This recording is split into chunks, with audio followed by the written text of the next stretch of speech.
fist from your face. So pretty close, really. Yeah, you kind of like a lot of people talk too quietly, so it's like the more, and you talk pretty clearly. So it's like if you talk like that, I talk quite loud. Yeah, that's okay. I can edit it up. Sorry for being too loud.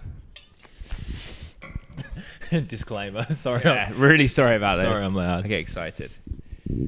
All right, BK, better Kerr. We're in. We're doing it. We're here. I'm here with Dinos. Before we get too heavily into like all the bad stuff, maybe we'll talk about something good to start There's loads with. of good stuff. We'll talk about something good. So you had a pretty good week last week. Yeah, last week was good. Almost great. Almost great? Almost great. It was good though. Like I know it's funny, like, you know, we talked about after the race, if you were just like, ugh, and it's just like almost built into all of us where it's like, you know, like it's like you always want more.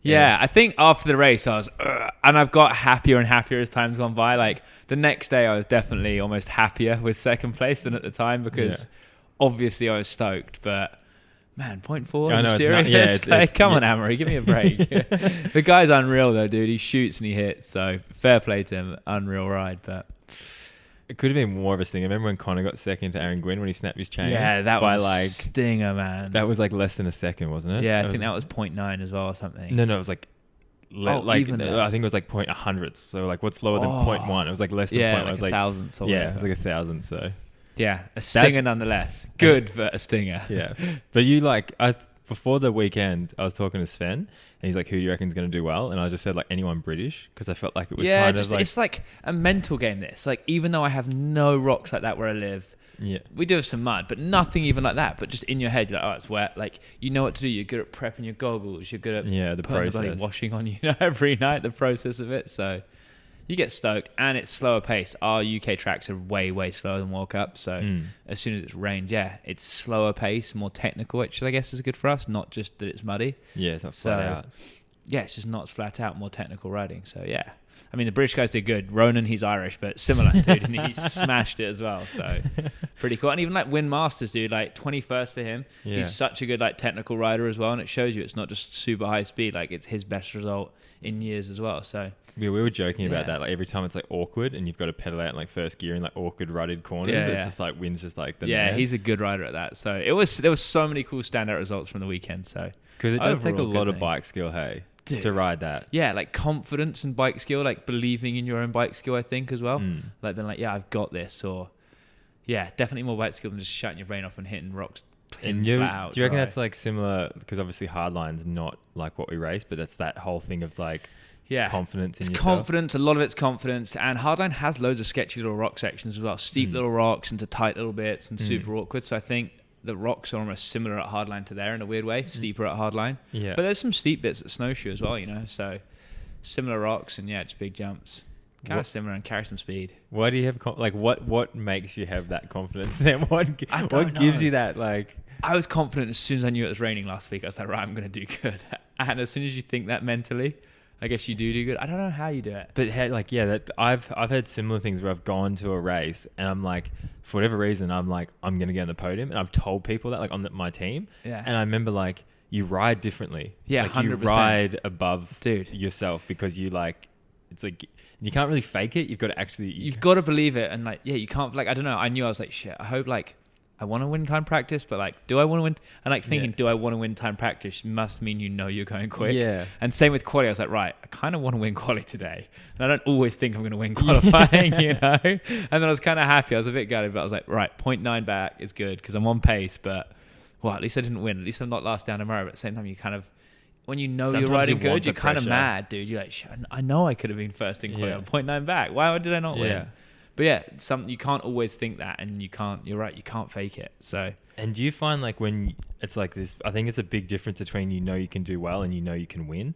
Like I think that difference between like knowing you can actually win a race, it's like you find an extra gear somehow. Yeah, it's weird. Yeah, because I've never really had it at World Cup before, and I have it at hardline, but yeah, I don't know. I just had it last week. It changes, hey. Like I've been riding good all season, and I think the rain. As soon as I knew it was raining, I was like, right, I reckon I could win this week. It's going to be so much harder than usual, and that just made me stoked. Like coming in. Like I had a bad week setting up. I was on Monday and Morzine doing a photo shoot like 2 days before track walk or whatever.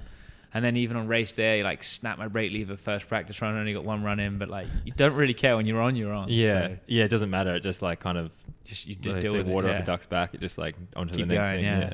Because I always find that with riders that win a World Cup and then they keep winning, but it's like they need that belief that they can win, and it's just like the win obviously gave it to them, but like you didn't win a World Cup, but you still had that same kind of confidence and belief that you could. Definitely. I think maybe because I was so close, or even like I say, from time practice, I got yellow/red flagged in my practice run, and I almost won time practice. So I was like, it's kind of how I'm feeling. People are getting in my way in practice. Like when I'm catching good guys in practice, I know I'm going well. Yeah. Like 20th pace is so different to top 5 pace. Yeah. If you're catching guys, I remember I caught Fabian Burrell my second year as a junior in practice once. And I was like, whoa, I must be going quick this week. And you kind of learn, you're like, right, I've caught Ben Cathro. He's still a good guy, but if I'm catching him in practice at a World Cup, I'm on a different pace this week. They're still moving, Yeah, like we're going quick. So, I don't know, you just find an extra gear when you're really up there in front, I think. Well, it just builds confidence in like the overall thing. It's like if a little thing builds confidence. Everything builds things. And another thing I said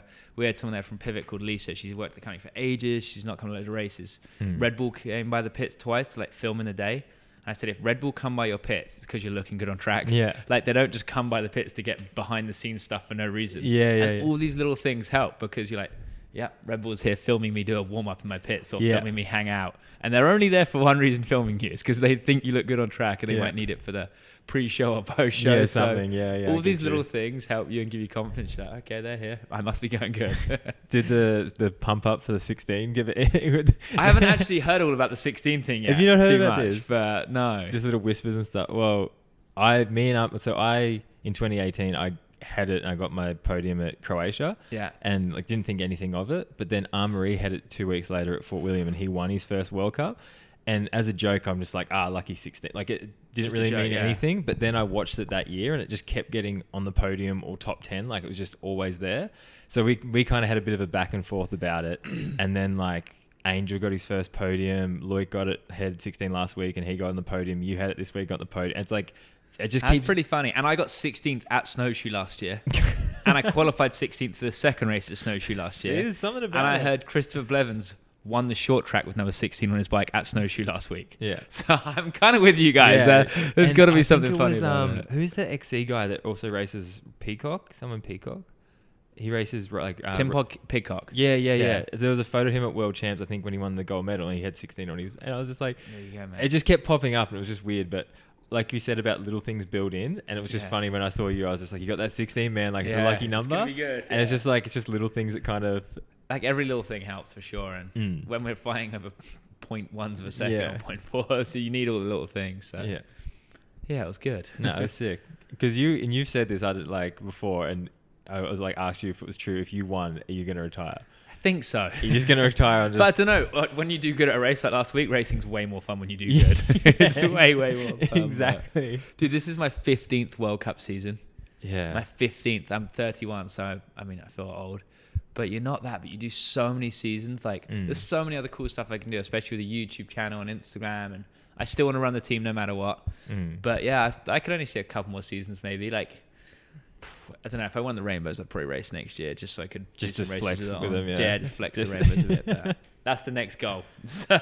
Do you find as well, because like you said, like you do the YouTube and you do this other stuff, it's like back when you started it was just racing. Like if you didn't race, you didn't have a career. You couldn't make a career, But now it's like you can still, it's not like you're going to stop riding bikes, but you can... Dude, I could go to Hawaii this weekend and make a video. I could go somewhere else and show cool things. I could go to the middle of India and teach kids how to ride a bike and make a video from it. Like I'm so lucky I could make a cool thing. You say lucky, but you create like you build that brand. But we're lucky now that we've got the opportunity to go and do cool things and not just race. Like racing is amazing, but when you grow up, it's like the be all and end all. All you can do is race. Your career has to be racing, and now you can be a YouTuber, you can be Instagram, you can run a race team, you can do all of it and maybe help and learn and have other experiences. So.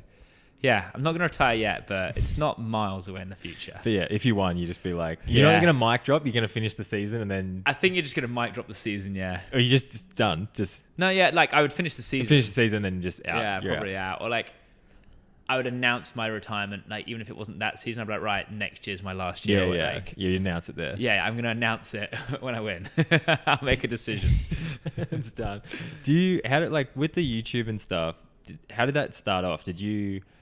It started here as a joke. It started in St. Anne at World Champs. In 2019? Yeah, 3 years ago, right here. like me making fun of vloggers. I didn't really like vloggers. So I said, I'm going to do lifestyle documentaries instead of vlogs, which is what LSD is. And I just filmed Walker making breakfast, Eddie taking out the trash, and just a joke. And I think the first one got like 3,000 views. So I just filmed one a day. And I've never changed it really. Like they're super easy because I just film whatever we're doing, put it up. We don't change our day. Yeah. And that's kind of the end of it. Yeah, because you've kind of just like morphed it into your daily routine, normal life. Yeah. Just film whatever, put it up. I've got one from track walk today uploading downstairs. So normally I would like more if the time zone wasn't so different. I didn't care about views. Now, like just to keep filming a day, film a bit of this, film a bit of whatever. Yeah. But yeah, just kind of film what we do.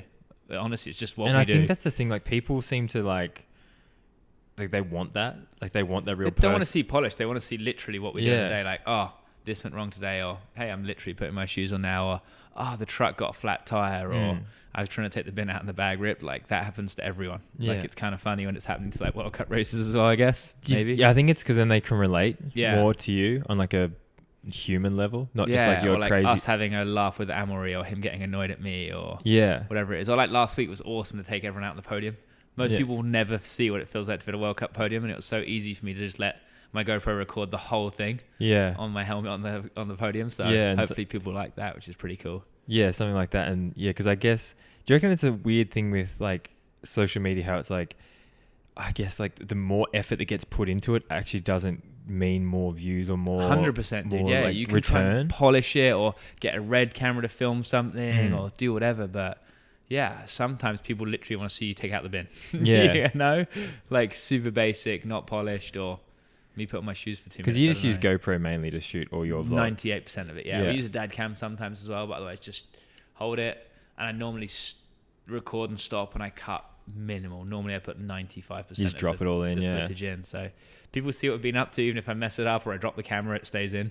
Like why not? Like what does it matter? Everyone drops a camera. And do you feel like it affects you in any way with your racing now? It's just like, I think at the start maybe I tried to think about it too much, and I talked too much in practice runs. I'd be like, oh guys, I've messed up the left, or I've messed up the right, and now I'm like trying to concentrate more on the riding. But it's just learning and evolving. But otherwise not at all. I watch it back in the evenings a lot. So I like dump all the footage in, and I'll watch the practice runs back, and I'll be like, I did a left line then or a right line then, and I'll compare. Maybe it hurts me when Troy Brosnan's watching them every morning at breakfast, and he's getting to watch the lines too. But a few people doing that, but whatever. We're all friends, so I don't know. But overall, I think it's cool. I think it's cool as well. But I like one of the things is Jack was doing it as well. Like he's gone pretty heavily into it with like he's killing it. Moi TV. But like when I was with him, like I see like the effort that actually go. Like I don't know how he won that enduro overall and also grew his vlog channel. Like killed it that year with that both, much. Because I remember seeing dude, and he would like go out doing training laps, filming all of it, get home, start editing, finish editing, go to bed. Yeah, and it's pretty gnarly like, sometimes. And like when YouTube went upload, and you've got to make the thumbnail and then quickly write a description. There is half an hour work maybe, but I think half an hour really a day. So it's a little bit. But you're like passionate about it. Jack loves it. He does a good job. The fans get engaged with him. Yeah. It's pretty sick. So you do see the engagement is way different, because it's like I've noticed now, like I kind of don't even want to post photos on Instagram anymore because no one cares. Yeah, it's like you're either doing reels or videos, and like that gives people more of an like engagement with you than just a photo, which is like it's just the time. It's and I think YouTube's a whole nother level because people see you do everything and they feel like they're there with you. Well, they sit down and watch it. Where I feel like when you're on your phone, you're scrolling. It's you're like just kind of cruising by. Yeah, you forget. People see what you had for breakfast, what happened when you snap your laces, whatever. So how many followers do you have on YouTube now? I'm 89,000. I should hit 90,000 this week. So that's 90,000 in what, 3 years, really, realistically? It's literally 3 years to this week almost, pretty much. Yeah. So I say, like, for anyone listening, it'd be easier to build off a massive following from Instagram to kind of transfer over. But I probably only posted maybe 10, 15 videos ever off Instagram. Really? It definitely helped me in the start, like my first 3,000 subscribers or whatever, straight from Instagram. Yeah. But since then, I really don't bother too much. Like we said with the effort, then you've got to create a quick Insta story, then you've got to put a link in it. See, that's what I start to get to that point, and I'm like, man, it's too much effort, dude. I don't care. Hopefully people like it. They want to go there. If they do, they do. If they don't, whatever. But yeah, it's taken a bit. COVID year definitely helped me and everyone because everyone's stuck at home. So yeah, really got a few subscribers and views there, but it's slowed down a lot since then. And you said before you didn't like vloggers. Why didn't you like vloggers? It's just like the whole. It was lame or something. Maybe I was jealous. I don't know if I was jealous or I thought the first time you film yourself going, hey guys, you feel like such a loser. But I think as soon as you get over the fact that you're not cool. If you believe in yourself that you're cool, I don't know, as soon as you think you're cool, you're not cool anyway. So if you just be like, hey, I'm not cool, I'm talking to a camera, like Greg's trying to make fun of me and other people for it. Yeah. Like Menard, I'm like, well, I'll just film you, mate. You can make me some money. Yeah. But you can't really make fun of someone for it. And I get embarrassed some days when I'm talking to the camera, but I don't know. Yeah, I filmed one ages ago in my house 2 years before I started, or a year or two. Yeah. Watched it back and I was like, I'm not putting that online, dude. That's terrible. Yeah. And then when I was like, you know what? Who cares? I'm just going to film. And I tried to, I guess originally I didn't film myself, like my face a lot at all. I just filmed what was going on around me in the world. So that was like an easier way in. But yeah, I think once you drop that, like kind of, I don't know, it's a weird one. It's like you just don't care. Yeah, you have to not care. You stop caring. Stop caring that you think you're cool the whole time. Like you're not cool. You're just a person. Same as anyone. Like just do whatever, man. And it is funny when you're doing it and then you do film someone else. They're normally like, what? Well, either that or like they want to be like they're not thinking, oh, you're a loser. Like some people. Oh yeah, because you're filming them. Yeah, they're like, oh, and then they kind of like get into character. It's just if you're filming yourself, you feel a bit like self-conscious, or you're like walking through an airport. So guys, today, and like, I get what you mean. All people thinking, oh, what is this guy up to? Who does he think he is? But do you want to put like a filmer on, or do you? Because that's the thing. It's like if you put someone on, then it's their kind of thing, and you kind of lose control about how you want to be seen. Yeah, not really. I don't want it to be this polished, great product. Product? Is that what I'm trying to say? Product. I just want it to be how it is. I want it to be a lifestyle documentary.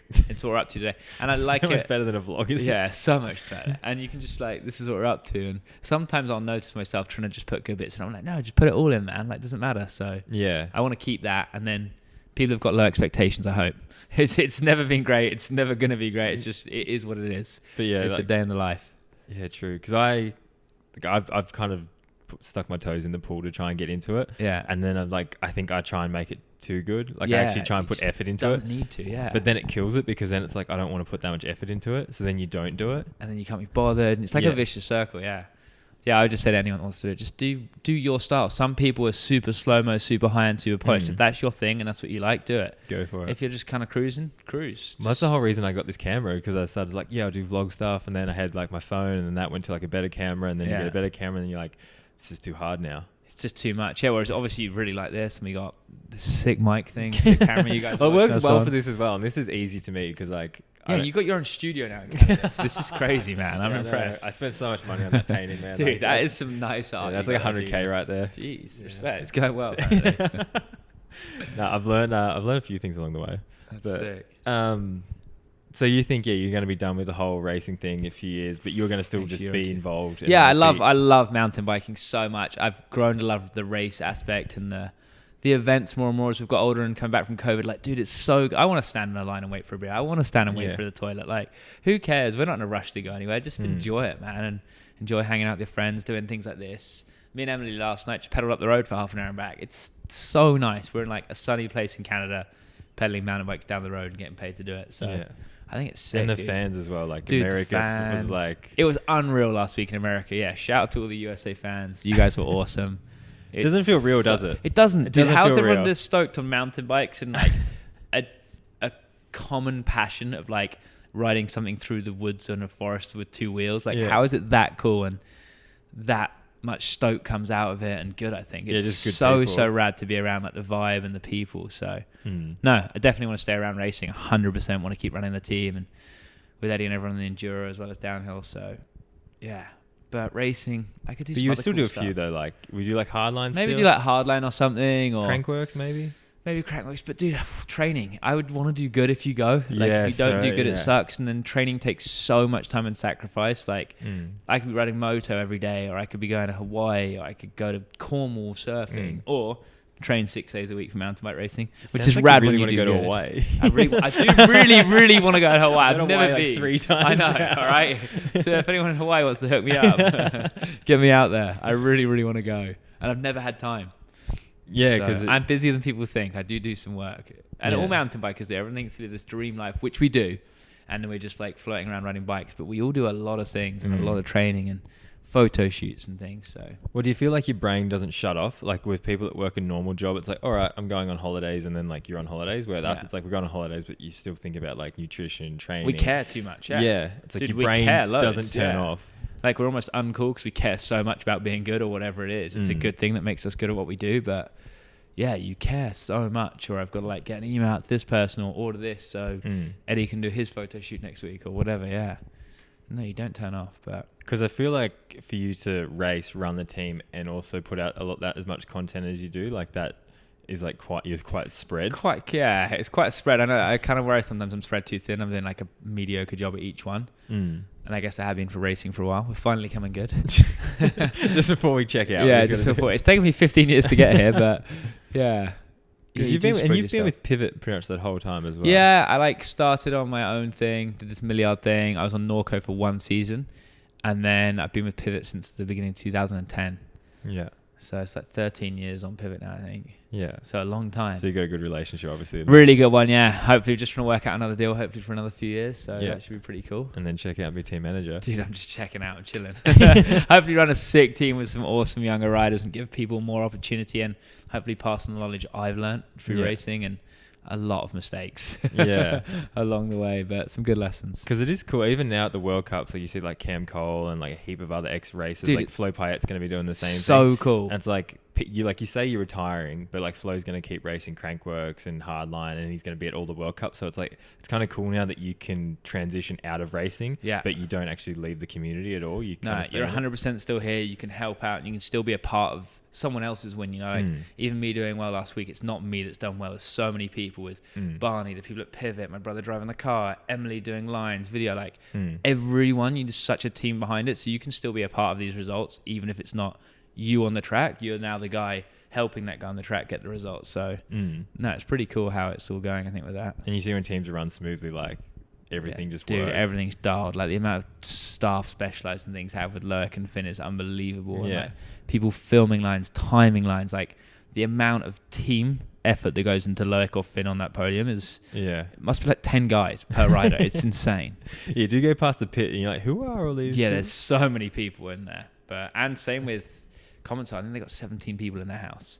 17 for like a few team. People to try and get on the podium. You know, it's pretty crazy. Well, you look at like surely they've seen the benefits. Like when we have world champs and the French have a team like a team of staff that big, and they always do well. And it's just like you wonder why. Yeah. When you've got 2 people timing on the track constantly, when you've got the food prep, when you got everything done, everything dialed for them. And I think I remember talking to Martin Whiteley when Gwyn was on his team, and like he had everything planned out, sorted, rocked up, went home. And then when he went to Intense and he started running the team, like you would know about this, but there's a lot more boxes you've got to tick. And I think that was the biggest thing that he struggled with, was like, well, this is my... Just a lot of other thoughts and things you had to do, not just turn up to the airport, you're at the bike race, fly home. He's got a lot more to worry about maybe. But that's what I was like, I don't think people can deal with it. Obviously you can deal with it quite well, it's taken you however long to deal with it, but I think maybe I was bad until now. I think a lot of people they put too much on their plate and then they can't concentrate on the race per se enough and like dial the one good thing in. But sometimes it's better though. Sometimes when you're doing team manager stuff, that takes you away from bitching and complaining about something on the track. Or even like worrying, you know, sometimes you might be worrying about a line, and now I've got to do 2 emails, and I could spend not half an hour and like, shit, should I go left or right over that rock? When realistically, I'm struggling with that line. But just kind of forget about it and deal with it. So it's got its ups and downs. Because even with the podcasting, I did an interview with John Hall and Aaron Piltari at Leger the night before the race, and they were like, do you want to be doing this now? Like, you've got a race tomorrow. I was like, this chills me out, man. Like, because I don't think about the race. The run over and over again, again, dude. Because you eventually go to your room and you just go to sleep. So you're like, I best think about the run more if I can hold on again. Yeah, exactly. So like, I think if you can find the thing that takes your mind off it, it's good. Yeah, I think there's a lot of things that can help with that. It's pretty cool. So besides going to Hawaii when you become team manager, what else are the plans? Seeing is what. We'll go into. We've talked about enough good stuff now. Now we can go into the more serious stuff. The serious stuff. So, what do you think about what's happening next year? And if you're, dude, it's hard. We don't know enough. There's so many worries out there. Like so, I wish they could just talk to us more. Yeah. Tell the teams, the riders more. Like we literally don't know anything yet. There's so many rumors, and I wish I knew where a lot of them came from. There's so many about this or that or. It's like a girlfriend that's angry at you where she's like, I'm fine, it's fine. It's gonna be okay, it's fine. And you're like, well, can you just tell me? Yeah. Why were you just saying it's fine if you don't want to tell me? Yeah, tell me what's happening. Yeah, I think there's some massive worries, dude. I think one of the biggest ones I've got is the pay-per-view thing. If it goes to pay-per-view or whatever they want to do, I don't know if they are or I don't know. I've heard speculation that they're going to pay-per-view and we won't get paid, which is insane to me. Like in any other sport, if someone told you right now, hey Dean, can you go outside and do wheelies for us? I'm going to sell tickets to it. You're not getting any money, but I'm going to sell tickets to you doing wheelies, and you got to pay $10 to park your car. Are you going to go outside and do wheelies for someone? There's no way you're going to do that. So I think the disrespect from them, if they think they can charge people to watch us as the riders, the product, their literal product, the disrespect that they think they can charge people to come and watch us race and risk our lives getting hurt, like what we love to do, but still, like we're putting on a show. It's still dangerous. We're still being dancing monkeys. If they think they can expect us to do that for free while they profit off us, I think that is insane to me in our sport and like the 21st century, that a company thinks they can profit off us putting on a show. And I know we get paid by our sponsors, but that's beside the point. It's nothing to do with it. So hopefully I'm wrong. Hopefully they're not that crazy and they are going to compensate us for the money they're making off the back of us. And hopefully that's a thing. Because it's like you've got to look at now like the views they would get out of like us as being the product that is being viewed. And like, for example, like when you do the YouTube stuff, like you see how many views you get from doing that. Exactly. And how far that goes. And I'm like, these are millions and millions of views, not hundreds. I get revenue off the adverts because you or Google sell ads for people to watch my video, and then I get the money off it. It's a percentage of it, and it's pretty easy to work out. So that's one worry. The other worry is if it is pay-per-view, do we lose loads of viewing people? I know Supercross and Motocross, you got to pay to view that. I do personally pay for the year fee because I think it's good. It goes back into the sport. But I bet they lose a lot of viewers off it as well. I don't think it's going to suddenly overnight have way more viewers because they're charging. And in Supercross, they do get money. I think it's $1,200 for 40th place in a night show because the fans are paying for tickets. The people are paying online to watch it. So it's only fair. I think people haven't realized for years at Fort William that fans pay to be there to watch us, and we don't get any money there. I know they've got to put the event on and it's got to be sustainable, but at the same time, people are paying to come and watch us, and we're just hurtling down the hill for free, which is kind of weird. And I know Red Bull's kind of similar because they are selling fizzy drinks off the back of us going down the hill, and they're not giving us any of the money for that. But it's a really hard one to judge. But who do you like? How far back do you think athletes should be getting paid? Because I think if you're in the live feed, at least top 30. Then. I think minimum if you're in a live feed, especially if you're charging people, fans of our sport, these amazing people that want to watch us race. If you're charging fans to watch us race, then if you're a racer, you should be getting paid for that. You know, like anything. If you're a boxer, they do pay-per-view, so they get money for it. It's not like they're just going to go out there and box for free. You know, or I don't know, anything you'd pay to go and watch. Like someone should be getting some of the money if you're charging them out, like they are, like you say, you're renting us out. You know, we're hookers for free. For free. And it's like, I know there's another topic at the minute that I believe we get ripped off with the UCI and them, is that you have to run a GoPro camera, and I could sell that sponsorship to someone else. But they force you to wear a GoPro. Well, this is another point I want to talk about, because at Snowshoe they force you to use a GoPro, but then they didn't let you run a GoPro because there's so you have to sign a waiver to use a GoPro in practice. And we all like a heap of people sign it, and it's like, but then at the next race you go to, they're like, you haven't signed it, and that's just like they for TV they say they can only choose a certain number of riders because there's so many cameras to go around, which is a complete lie. Because we all use our own cameras. They don't give you the camera. So I think anyone should be allowed to film it. I know there's going to be TV rights over it, but again, you should be able to use your own camera if you want, or if you need to standardize what camera we use, then we all need to be compensated for it. If you sell a deal to GoPro for $100,000, let's say, and everyone has to use your GoPro in the finals run now, if you get a certain place, you know, like first place now gets 1,000, seconds 500, whatever it is, I'm making up the number, it could be $10.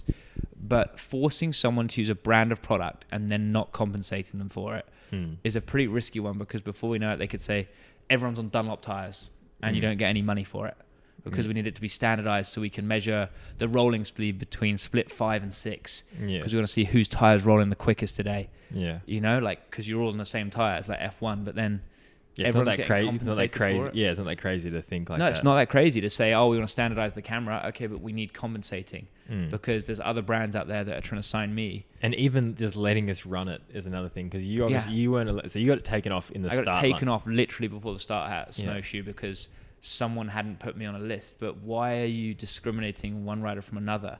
if we all have this camera, just let us run it. Yeah, that thing, like, that blows me away with just for the fact it's like everyone loses now. Like, you lose out on revenue from the video, you lose out on exposure on the sport. The Snowshoe loses out for exposure. Like, everyone loses. Red Bull, everyone fans GoPro, that might have wanted to watch that back, or like watch me go past them, watch me get sketchy, Snowshoe might have wanted to be like, oh, Bernard, do you mind if we use that to show how cool our World Cup was last week? Like, everyone loses out because of either laziness or greed that someone wants to control it. Is a weird that blew me away because I was in line and Kai Hearn was behind me, and they took his off him, and he's like, I've got the thing, and they're like, oh, that was for qualifying, but that's not for race. And I'm like, same every for me, every time I've signed something, it's for both. Yeah, it's super weird. It's like, and why does it change each race? Like, that's another thing. It's just like, should it, like, if you've signed a thing at the start, sign it, put all the races on it. We've signed for the safety, we're done, we're in. I don't see why it matters or why they need to control that so much. So that's another weird one. It's some power and money, I think, and you need to have some control over it. But I think, going too far and exploiting the riders is a bit of a concern. Yeah, and I feel like that's what's been happening for, like, not so bad, but it kind of keeps going in this direction. It's just going more and more in this direction. It's a slippery slope. Yeah, it's the whole thing. It's like, how far can we push it? And then it's like, you don't know until something, like, where's breaking point? And they're like, all right, enough. But it's like, if you keep pushing, you keep pushing. Yeah, they might just get away that like next year we're hearing rumors again. We don't know any of this. Yeah, about team fees going up. Yeah. You know, we're going to pay more to turn up to these races. They're going to charge it out, and then we still aren't going to get compensated as riders or teams. So, it's kind of a weird spot we're in, not knowing as well about any of this. We don't know how many rounds we're going to have or anything yet. And we're in we're in August now. Yeah, it's not far. You know, it's super, super scary to see, really. And I think it's funny because I feel like the whole money thing is like kind of like a taboo subject where people don't want to talk 100%. About it because they're like, oh, but you've got such a cool life and all this. But I'm like, it doesn't. We do, but we don't want to be exploited. Yeah, exactly. You know, like if someone else is making money off the back of you, it doesn't matter how cool what you're doing is. Like, it should be fair. Yeah. It needs to be fair, especially for like us and younger riders coming up. Like, the pay drops off so quick from like the top guy to the guy in 40th. It's a way bigger deal than I think they think or anyone really realizes. If you gave the guy 30th in the live show $500, you know, it's a big difference to a lot of people. Like, it's not crazy money in this sport. So. And what's $500? That's probably like, that's 6th or 7th in now. That's what you actually get. It's insane, the prize money. I got $1,667 last week after tax for prize money. It's second in the world. So I'm not like mad at it. Hey, I'm stoked. I've never had that much prize money. But it's so bad for second in the world at any sport. Just like hardline or something. What's that? 15 grand? I think it's about 15, which is really good. Yeah, it's a lot more fair. I know the viewing's a lot bigger there, but it's way more fair and in line where it should be, I think. Yeah, that's what I said. It's like, I feel like the base should be like first is like 10 grand. Oh, minimum. The first in the world at like not a mainstream sport yet, but like a pretty followed, well-respected sport, I think, now downhill. So yeah, they're like, it blew me. Like, I remember I got 7th one year, and with the tax, I made less money getting 7th in the world than I would winning a local club race. That's and insane. I'm just like, if they can raise the money, where's the Mercedes money gone from the World Cups, or the Red Bull money, or the GoPro money that's paying to sponsor it, Vittoria, all these sponsors that are paying, and then the riders are getting nothing back. Because you would have seen as well, like, over the years, there's more, like, before, obviously COVID was a bit tricky and that kind of fucked with the fan base a little bit. But in 2019, just even here, like, so many people, like so many fans, people. I was like, even when we went to Lenza High, the same again, and that was like paid to be there as well. And I was like, there is 3 times as many people here as there was 2 or 3 years ago. 100%. And they're all paying tickets to be here, but nothing else has changed for our benefit. And I'm like, how is that possible? Like, the ticket sales, the online revenue, all of it. And then we're just okay. Yeah, we're just dumb. We'll go again. Yeah, exactly. We're just, honestly, we're being clowns. I think we're being absolute clowns. We're being made fun of, and it's embarrassing, and that we're not getting respected by whoever is really promoting these races or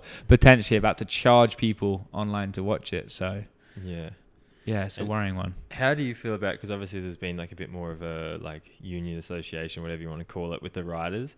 How do you feel with like that kind of a push to go forward, like with because I feel like that's something that we all need, but it's something we all need to kind of be on the same page. It's a really, really good thing, but we're all learning so much already because we're stupid with this or we're smart with that, or a lot of us don't know how to do it. You know, we need to find a lawyer, we need to find how you form a union and all these things, but it's amazing. We've all grouped together as riders. We've had 2 meetings already, maybe a third one today. And even just all of us riders getting on board, talking and trying to work together, because this is what, with the new ESO thing, we want a great sport as much as they do. The better the sport is for them, the better it is for us. The better it is for us, the better it is for them. We want to work together. And as riders, we're trying to club together, to work together, to make this sport amazing and grow and have a future in it. So I think all of us doing that's awesome. And I find it really weird that the ESO aren't trying to do this with us, which is kind of funny. But yeah, I think it's a really good thing. We need it. We need to have some power, because at the end of the day, we as the riders are the product. Like without us, they don't have a race. I know without them, neither do we. But well, that's the thing. It's like it's got to be 50-50. That's the thing. It's not. It's it like, can't. That's why they can't have 98% of the power over us. It needs to be a shared, like common interest to make the sport grow and be better. It can't just be a dictatorship telling us you will go to the race on this day, you will do this. This is the new format. And you will have less riders in your final. You know, it needs to be, guys, we're thinking about a new format. What do you think? We believe it's going to work for TV because of this. What do you guys It's like an feel open discussion. Yeah, it kind of needs to be. Like, a lot of us racers didn't get top 30 in our first year, and we don't know if they're cutting it to 30 or whatever, but there's so many rumors around that it's going to less riders, and it's just talk to the riders, see what we want as a sport. It's not just some dictator to come in and tell us how you're running our sport, you know? And then just like, good luck. Good luck. I hope that works for you guys. So I think the Riders Union's a great step in the right direction to have more of an open discussion with, hopefully, ESO listening to us and us learning from them and them learning from us. Back and forth. What do you think would be the worst thing about going to the 30 riders? Like, what do you think is going to be the biggest? I think one of the worst things that a lot of people won't think is fans at the event. If there's 30 guys on finals day going down the hill, practice is dead. Like, Hardline's a rad event, but one of the things it struggles with is the fans only get to watch 25 riders come down on race day, you know, like twice, 2 practice runs and a finals round. It's not a lot of action for fans at the event. And we want fans at the event from atmosphere and even for TV. It needs to look cool, you know, and we want fans around the pits meeting the riders. And I think you would lose a bit of fan base because it'd be quite boring at the races if there's only 20 or 30 guys going down on a race day. So that would kind of suck. Finals would be boring there. And I think new up-and-comers, the field would get a lot thinner for years to come. I think in 5 years, you'd see a way, way thinner field than we have now because it would weed out people. Maybe Ronan, that got 4th last week, you know? He would be there. It's only the 3rd World Cup he's qualified for this year. So, and I don't even know if the other ones, if he's qualified in the top 30, if I'm honest. I don't think he has. So he might not have qualified at those races technically. His confidence wouldn't have been where it was at if he had qualified at those races. Let's say he got a 40th qualifier, came 25th, you know, and then his confidence is built. So last week he like qualified 8th or 5th and then came 4th, which is unreal. If he hadn't qualified at the race before, would his confidence be that high? No. You know, like it's such a weird one with like riders and fans, and our sport has standout rides. Win Masters last week qualified, again, I don't know, 40th, wherever he qualified, and came 21st. And he's a people's champ, dude. Like, people want to see Win Masters come down. Like, he's got a huge fan base. And that's still an unreal ride. To get 21st in the world is no small feat. But from a 40th quali or wherever he qualified. So, I don't know. It's just how our sport is. It's not F1. You don't just have these 10 elite drivers or 20 elite drivers in 10 teams. And I think also the thing that makes it good is, like, Ronan can do that. Like, he can be the 60th plate guy. Like, no one in F1 is going to be like the last plate guy and he's going to come and get in the podium. Like, it just doesn't really happen. It just doesn't happen. But in our sport, it does. It's such a it's an unfair sport because of the weather and all these things changing. But you can all pretty much buy the same equipment. Like, anyone can go into a shop and buy off the shelf what I ride. My bike is literally available to the public, which is so cool. And then it's available to a guy that is really good from Switzerland. Let's say he's sponsored by the Pivot Swiss distributor. He could have a shot at trying to get on the podium this week, or at least qualifying a bit back, having the run of his life on race day and being a big story that just got 15th, you know, or whatever it is. So that is our sport of mountain biking, and it's not F1. And I think we don't want to lose that. We love what we do, you know, and like how varied it is, and different tracks suit different riders. It's not just another tarmac F1 track. We have such varied terrain and weather. So I don't know, for me it would suck. I've definitely never been like a consistent top 10 guy every week. So I've qualified. Even this year, I had a bad one at Lord. I think I qualified like 35th there or something, you know. Yeah, so you'd be out. No, and then I rode way better on race day. I got slow flat in my finals and got 20th. So I rode really, like, I was on a good run there. But I wouldn't have been in the finals. Yeah. You know, would the rest of my year have gone how it has if I hadn't qualified at the first race? You know, it's super, super weird. So I think hopefully they just need to listen to the riders, and they will. And hopefully we have the power as riders. If we unite together, they can't just make a change like that without us being happy about it. Because it also, I feel like it would cut down not only riders qualifying or not qualifying, but teams wanting to put riders on. 100%. Because it's like, why would you be a team that's like, this guy's probably around the 30 mark. On a good day, he could get a top 10. Most of the time, he won't. It's not worth the risk. Big risk, exactly. Why are you going to invest? Or you might just there'll be a lot more like 1 year deals here and there. You're not going to invest in a rider for 2-3 years and be like, right, he's going to be good. He's come out of junior or this or that. Like, we're looking at some other riders now, but. And it takes him those 2 years. Like my first year in Elite, I sucked. I didn't qualify to race, crashed, was shit. The next year got podiums. It was 12th overall.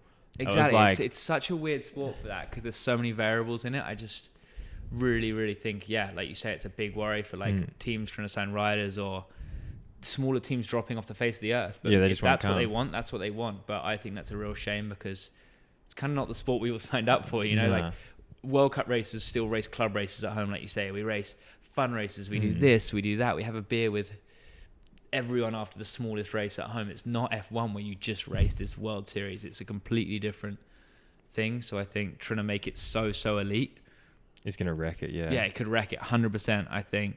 Because I think, like, an example of that, even when, like, we're in Snowshoe and, like, people are, like, coming into the pits and, like, it's just everyone, it's, like, even, in motocross looks similar in a way, but they seem like they go off in their trucks and it's, like, very much more, like, it's separate. a lot more set back from the fans, whereas we're pretty involved, and I think that is what makes our sport so nice and such a good atmosphere at it. So we want it to be professional. We want more TV views. I mean, I want to be sponsored by Mercedes and Rolex, you know? Like, that would be awesome. But it's not going to happen overnight. You can't claim because your Discovery, overnight, you're going to get 1 million more views. So don't worry about the pay-per-view. We'll get you a Rolex sponsorship next year. It's not happening.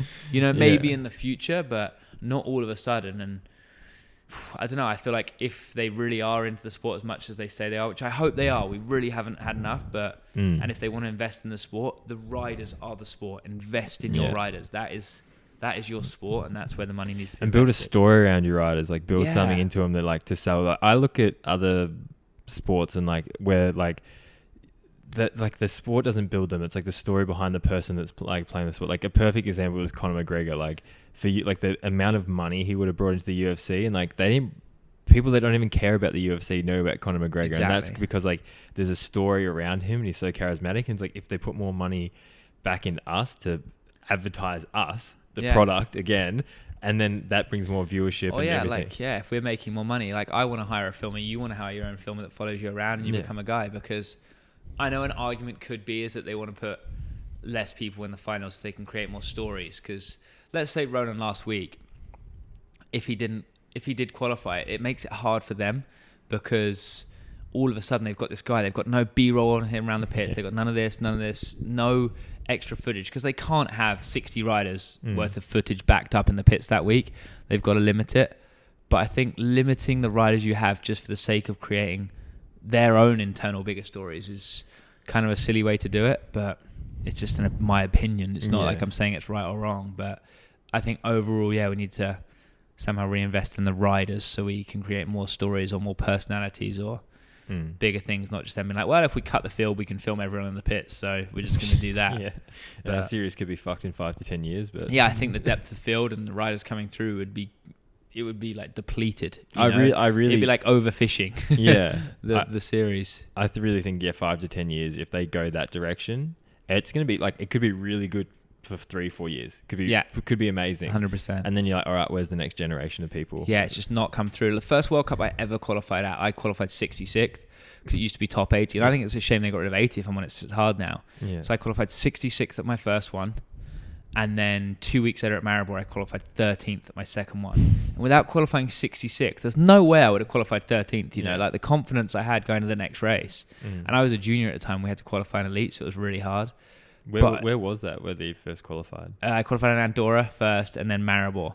I crashed in Maribor and got 33rd, I think. But dude, I was on plate 165, and I was following Fabian Burrell down, and then Greg Minnaar was after me, or the other way around. Like, it was insane. I was in a GB jersey still. Oh, yeah. Like, and that's where I'd qualified. It was kind of crazy, but yeah, I worried what they did with the 80 to 60 still cuts out a lot of privateers that could be good in years to come. Like, I was never good out the gate. I didn't have the money, the funding, the knowledge even. And I think that still happens a lot now. You get these riders that are going to be great. It just takes them a minute, but if they never qualify because it's 30, they're going to be over it in a year, 2 max, and you're going to lose some potentially really quality riders in time. Like Benoit Coulange, he was never a podium guy his first years. It's taken him. Yeah. He was a top 20, top 30 guy maybe, but still he wasn't qualifying there, and it's taken him years to get to podium. If you had a 30th place final, I don't think Benoit Coulange would have come through.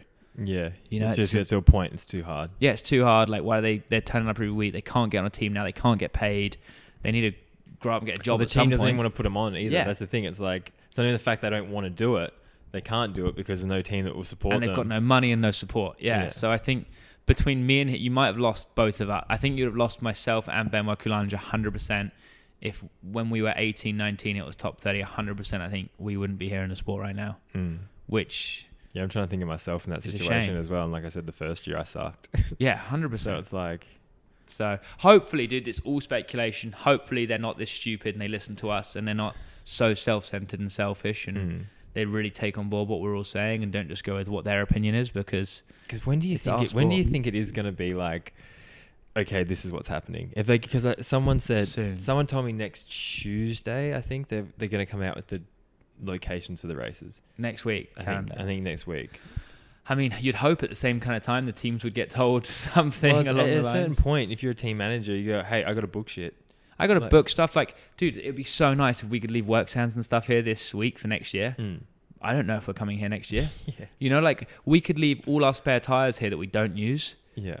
Or our spare trainers and or whatever it is and get another new trainer in Europe. But we don't know if we're coming here next year. There's no idea. Which is insane. So I felt like we just needed to treat it with a bit more respect and opened up here. So I know they've got a lot on, but I think, keeping us in the dark so much is a weird power move. So yes, it's weird to me, man. Yeah, no. But really hope we get some light on it's funny, even like we were talking about like before with the union or association, whatever you want to call it, with the riders and everyone coming together and talking, but it's just like, we don't know what to talk about because it's like we don't know what's happening. So it's almost just like I think we get some good points across and it would be good to like sort out a few different things, but on the whole it's like we're kind of just waiting. We can't discuss what rule changes we want, what this, what that. All we can really discuss is getting someone in place, getting a lawyer in place and getting ready, because hopefully we don't need to take action, but if we need to have a stand, we need to have a stand. The riders need solidarity and we need to all be on the same page. We love the sport. It's why we do it. It's because we love riding bikes. We love hanging out. We love having a good time. And we want to put on this unreal show for people and do as good as we can in the world at going fast on a bicycle. But yeah, it'd be good to know how we're going to do that or what the rules are for the sport that we currently compete in. So when you got no idea, it's kind of hard to plan. Super hard. So hopefully we find out soon. Hopefully it could be for the best thing ever. If they listen to the riders and they do an amazing job of broadcasting this, Discovery Plus could be the best thing that's ever happened to us. Yeah. Like, I'm not saying it's going to be bad, but when you don't know anything and you're hearing rumors of pay-per-view and the riders not getting paid and cutting the field, pit fees going up, like, small teams, dude. Like, imagine Nico Mullally just trying to pay 20 grand now a year to run his team that he currently pays 2 grand a year for. Yeah. Like, it just can't do that overnight. Yeah, it's gone. Yeah. Nico Mullally's team's gone. And he's a fan favorite. He's doing this awesome thing with his bike. And he's a real cool guy. He's a super talented rider. Like, that is what our sport is. So. Yeah, you don't want to lose that. They could be amazing. We're speculating all the wrong things here. But you'd hope rumors, so. Yeah, I really hope we're wrong. And it's going to be Discovery Plus. We just praise them and they're the best thing ever, because they could be. They really could be. Yeah. ESO could do the best job we've ever seen. But at the same time, we could get bent over and look like clowns out there getting told to ride down the hill and not paid while they make loads of money. Well, let's go through door one. Yeah, let's see what we're going to do. But Sick. Hopefully the future's bright. I've got 2 more questions before we... it's kind of the same question. I was going to say, before we go, I just asked this, but if you were going to give someone a bit of riding advice for just riding, and then some advice for racing, like for a kid either getting into riding and then for like a kid getting into it. It's the same. Have fun, man. Especially riding. Just have fun. Go out in the street and do wheelies. Get off your TV or your laptop or whatever it is. After you watch your channel. Yeah. Watch my channel quick on YouTube. But do wheelies, dude. Like, work, like... is this for fun? For fun, just go out and play with your mates. Don't worry too much about what other people think. It's easy to say that, but like, see what you like as well. Some people love jumps, ride more jumps. Some people love turns, do that. Some people love creating content, dude. I really like Instagram. I enjoy trying to do a stoppie over and over and over until I get it perfect. You know, not even for like just the Instagram of it. For me, trying to get better at it. I'm like, yes, I did the stoppie perfect that time. So find out what you like, I guess. Just enjoy it. Just honestly have fun with it. If you're having fun, do it as many times as you can. If you enjoy it, do that same thing over and over, whether it's the wheelie, the stoppie, the 2 turns, as much as you can, and you're probably going to have more fun. Then you'll get better. As you get better, you'll have more fun, and it's builds on itself. Yeah, it's a self-fulfilling circle, I guess. Because I heard a thing I listened to a podcast with this guy talking about like it's kind of like training your mind for like big events and stuff, and he talks about like if it's fun, the result doesn't matter. Like if you enjoy it, the result actually doesn't matter. 100%. Yeah. But a lot of the time you get caught in your own head about results and doing well and rides and everything that you don't actually enjoy it. You're so focused on the wrong thing. But if you can actually just like enjoy what you're doing, like every time I've done well, I haven't thought about like what I'm going to get. I've just it just kind of happens. Yeah. It's like you flow into it. It just works well. Like you're like, how sick's this jump or how cool's that turn on the track? 100%, yeah. And then you ride better because you're not thinking about, oh, this route's slippery or that shit. It's just like, how good's the rut section? I'm going to do better than everyone else, you know, like in a cocky way to try and be confident or be confident. And yeah, you just do good. Dude, when I was a kid, I used to, like, at so many races, I would literally pretend like I was Sam, like I'd think I'm Sam Hill. And I'd come in, and I remember he would do like, in like videos where it's like tipping point or something like that. And they had like on a track, I would imagine myself as like at a World Cup and it was like a similar thing. And I'd like channel that Sam Hill energy and I would ride better because I would like convince myself. I used to do that with Stevie and Stevie Smith, Steve Pete, even Brendan had this real cool style where he'd like leave the front up off drops. I'm like, right, I'm going to do that because then you have to brake later, so it's going to be quicker because my front wheel's in the air longer. So, dude, 100%. Yeah. Yeah, emulate your favorite rider. That's a cool thing to do as well. It's really, dude, we all did it growing up. Yeah. So, super, super fun thing to do, I guess. Yeah, if you can channel that. I think it's cool that, like, especially you saying that because the amount of kids that would be out there being like, I want to ride. Because you have good style. I will admit it. You do have good... Like, the amount of kids out there, like, to be like... fuck, I want to ride like that. And then to them here, you'd be like, oh, I want to ride like someone else. It's like, dude, all of us. Like, I saw Stevie scrub this one thing and the little drop after the deer gate in Fort William one year. He scrubbed off this like shaly, rocky drop. And I was like, I just want to do that one day, dude. I want to be Stevie Smith. That's so cool. And then Brendan did the front wheel up thing. And Steve Pete always used to sit back in the turns and just brake so good. And I was like, right, I'm buying Hope brakes because Steve Pete's got them and I'm going to brake better and turn better. So, yeah. Watch some people do stuff as well. You actually forget, like I forget the influence I think we have on people because of like, I remember like the influence that they had on us. And then 100%. It's like, I think like I look at all the races now as just buddies. Like I don't like, I'm like, I want to, they ride really sick, but you kind of forget the fact that like, 100%. You're actually the best riders in the world and people like idolize you. Yeah, it's definitely a funny one. Like all of them, even like I watch some of the girls sometimes and I'm like, geez, Cammy did that so good. I need to copy Cammy like on that little line she did or whatever. Like she like set up left for that. Like it's so funny because you forget it's just your mate and then you're like, shit, Cammy did that real good. Maybe I'm gonna copy her into there. Like these little things. So yeah, it's a funny one. And they're like, oh shit, they are the best in the world. Yeah, they are really, really good at that. Yeah, sick. All right. Anything else you want to say before we go out? No. Thanks, sports fans. Thanks for tuning in. Really appreciate it. Like, share, subscribe to my YouTube channel, Bernard Kerr. Share this podcast of Dean's. Thanks for having me on. I feel like I've done a good job, hopefully. Hopefully it's interesting. People like it. Yeah, I talked a lot, so sorry if it's boring. No, it's good. It's easy for me. I just sit back and enjoy hopefully our sport is going to get better and better and not worse and worse, but... It's a scary time for us right now. Yeah, it is. It's just, unnerving, not being told anything and kept in the dark. Bit of a weird flex by some people, but hopefully it's going to be the greatest thing ever. Hopefully we'll know soon and then we can hopefully this is going to be the best news we all ever get for you sports fans at home, for us riders, for the teams. Hopefully everything just makes it we'll sit down here next year. If we come here next year, we'll sit down and we'll go, we were wrong. Yeah, hopefully we're here next year. 100% let's do it. We'll commit to it now. We're here next year saying how... not even wrong we were. Not wrong, like we weren't optimistic enough because it's the best series ever. We're all making so much money. The fan engagement's amazing. Like the online viewer experience is way better. Yeah, which would be cool, but I guess we don't know because we haven't been told anything. Yeah. So when we do, we'll come and sit down and do it again. But peace out, sports fans. Thanks a lot. Sick. See ya. Cheers, mate.